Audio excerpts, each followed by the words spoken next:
François Hollande a-t-il trahi son camp? A-t-il trahi la gauche? Allègements fiscaux de 30 milliards, allègement encore des normes en vigueur. Le président français a ouvert les bras aux entreprises hier lors de sa 3e conférence de presse du quinquennat. Alors que les sondages le concernant sont alarmants, alors que la France compte 12% de chômeurs, alors que la croissance française est tâtonne, François Hollande aurait-il glissé vers la social-démocratie, voire même, selon certains, vers une sorte de social-libéralisme? Ce matin, pour en parler, le regard d'un élu français, frontalier. Bonjour Christian Dupessé. Bonjour. Vous êtes le maire d'Annemasse, c'est juste à côté de Genève, Annemasse. Vous êtes socialiste comme le président. Merci beaucoup d'être avec nous dans notre studio de Genève jusqu'à 8h. Alors, pas mal de commentaires. Hier, on a entendu Jean-François Copé ce matin qui dit que c'est une mystification. Certains de gauche disent qu'il trahit son camp. Je vous pose la question à vous. Est-ce que François Hollande est encore un homme de gauche ? Je crois que d'abord, François Hollande est un président et qu'il assume ses responsabilités de président. Et ce que l'on peut dire de son intervention, c'est qu'elle était ferme et claire. Alors on peut ensuite discuter le contenu, mais il a tenu son rôle de président en se positionnant très clairement comme un social-démocrate. Il le revendique, c'est clair. Là aussi, on peut dire c'est pas assez à gauche ou ça est trop. Mais je crois que le mérite de cette conférence de presse, c'est la clarté. Et pour moi, il reste un homme de gauche dans les choix qu'il fait, parce que si il s'appuie sur la politique de l'offre, c'est-à-dire si sa volonté première, c'est bien la relance de l'économie, le fait de faire que les chiffres que vous avez cités redeviennent des chiffres positifs, aussi bien en termes de chômage que de développement, il n'a jamais oublié dans son intervention les conséquences concernant ce que j'appellerais la justice sociale, c'est-à-dire les retombées sur la population, sur les gens, aussi bien en termes d'emploi d'abord, parce que c'est la priorité, de conditions de travail, voire de rémunération, et il associe toujours les efforts à faire en direction des entreprises avec l'indispensable négociation avec l'ensemble des partenaires sociaux. Donc pour arriver à cette justice sociale, pardonnez-moi, allons vers un peu plus de politique libérale, allons vers un peu plus de politique de droite, c'est pas trop grave si c'est pour la justice sociale, en gros. Alors écoutez, je crois que les annonces de politique de droite ou de politique de gauche peuvent quelquefois faire sourire. Si être une politique de gauche, c'est synonyme de creuser les déficits, on peut dire, et je paraphrase le président, que M. Sarkozy était d'extrême gauche dans le cadre de sa politique. Je crois qu'aujourd'hui, il y a une crise forte, il y a des déficits importants, et la responsabilité d'un président, c'est de faire que ces déficits diminuent, de faire que l'économie se relance, et que la population en profite de manière juste, qu'il y ait une équité dans les retombées. C'est ça une politique social-démocrate. Oui, on peut aussi dire qu'en octobre, il n'y a pas si longtemps, le MEDEF, c'est l'organisation fêtière des patrons en France, pas en Suisse, le MEDEF avait proposé ces allègements fiscaux. Là, on y est, il l'a annoncé hier. On peut aussi dire et conclure que le président François Hollande suit le MEDEF, donc fait une politique des patrons. Oui, ce serait oublier que le MEDEF ne proposait pas de contrepartie. Or, le président a dit très clairement qu'en même temps qu'il voulait alléger les charges des entreprises, et je crois qu'aujourd'hui c'est indispensable parce qu'il faut que l'économie redémarre à un haut niveau, en même temps il lance tout un principe de contrepartie, et il y a un mot peut-être sur lequel on n'insiste pas assez, de contrepartie chiffrée. C'est-à-dire que l'observatoire qu'il va mettre en place pour voir les conséquences vont donner des objectifs chiffrés en termes d'emploi, chiffrés en termes de rémunération, chiffrés en termes de qualité de travail, d'égalité de hommes-femmes sur l'accès à l'emploi. Je crois que c'est cela la marque de gauche du président. C'est le fait de dire oui, il faut que notre économie soit compétitive. Oui, il faut que nos entreprises aient les moyens d'être les meilleures sur le marché, mais dans le même temps, on doit veiller en permanence, et avec les partenaires sociaux, et notamment les syndicats, on doit veiller en permanence à ce que les retombées se fassent de manière juste sur l'ensemble de la population. 12% de chômage, on l'a dit, une croissance atone en France, 5e économie du monde quand même, c'est difficile. Est-ce qu'il va arriver Est-ce qu'il va arriver à réembrayer ce cercle vertueux, selon vous ? Je ne lis pas dans les boules de cristal, malheureusement, mais je crois qu'il y a une ligne, il y a une conduite, et qu'on jugera les résultats.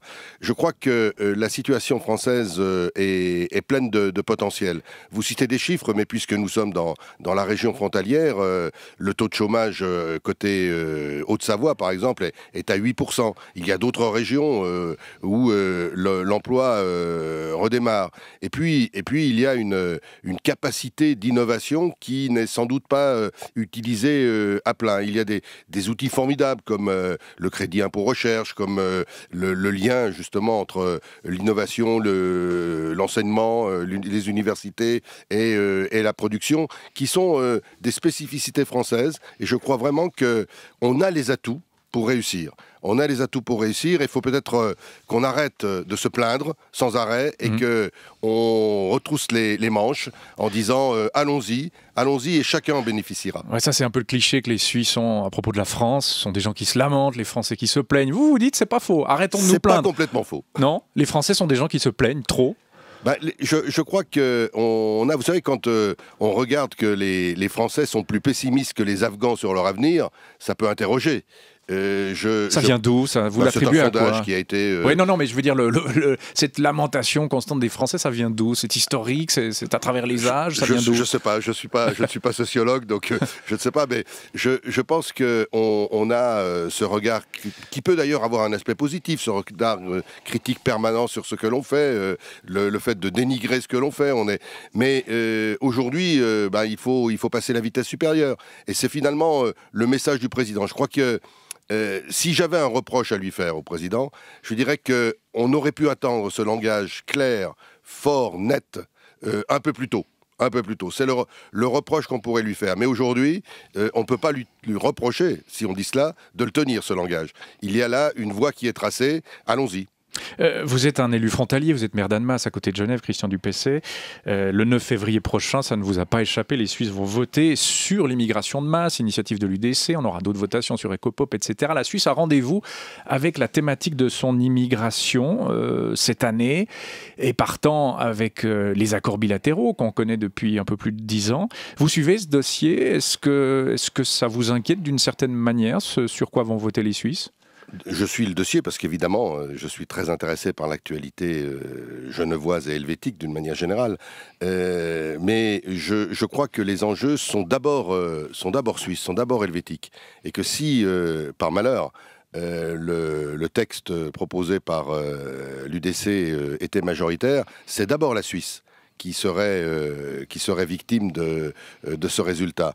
Et de voir que là aussi en Suisse, pardon, l'ensemble des forces vives, comme on dit chez nous, c'est-à-dire aussi bien le monde de l'économie, le patronat que les syndicats disent attention, la chance de la Suisse, c'est justement la libre circulation, c'est la capacité d'avoir les meilleurs cerveaux, la capacité de rassembler des compétences, et c'est cela qui fait la force de l'économie suisse, c'est un des éléments forts. Eh bien, je crois que casser cette dynamique serait grave. Et puis, bien sûr, vous y avez fait allusion, ce serait aussi se positionner pour la Suisse de manière difficile vis-à-vis de l'Union européenne, et notamment des bilatérales.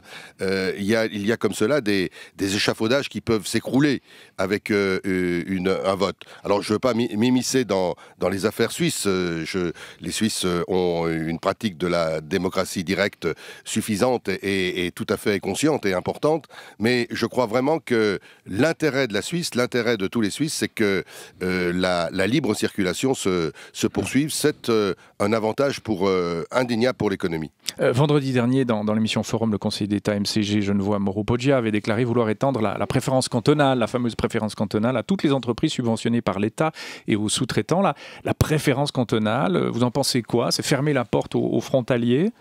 Je crois d'abord que fermer la porte aux frontaliers, c'est impossible. Parce que si on ferme la porte aux frontaliers, il y a beaucoup de choses qui s'arrêtent à Genève. Hein. Je crois qu'on n'aurait plus beaucoup d'hôpitaux, plus beaucoup de banques qui fonctionneraient, plus beaucoup de commerces. Donc on est bien conscient qu'on est dans le même bassin de vie et le même bassin d'emploi. Moi, dès qu'on parle de préférence sur l'emploi, j'ai des doutes, j'ai des craintes, parce qu'on dérape vite. J'affirme toujours que nous sommes, et je viens de le dire, dans le même bassin de vie et d'emploi, et que s'il y a une préférence à donner, c'est bien sûr aux demandeurs d'emploi suisses est aussi de ce Grand Genève. Nous sommes dans le même train ensemble. Et chaque fois qu'il y a trop de chômeurs d'un côté comme de l'autre de la frontière, il y a une économie qui peut vaciller. Donc l'intérêt, c'est que nous puissions, en synergie, avoir une économie dont la locomotive est évidemment Genève, mais qui n'oublie pas les wagons qui sont derrière, parce que sans les wagons, le train n'est pas complet. Et je pense que l'essentiel, c'est de faire qu'on construise sur le plan économique, on garantisse sur le plan économique, là aussi l'avenir du Grand Genève, qui est notre avenir commun.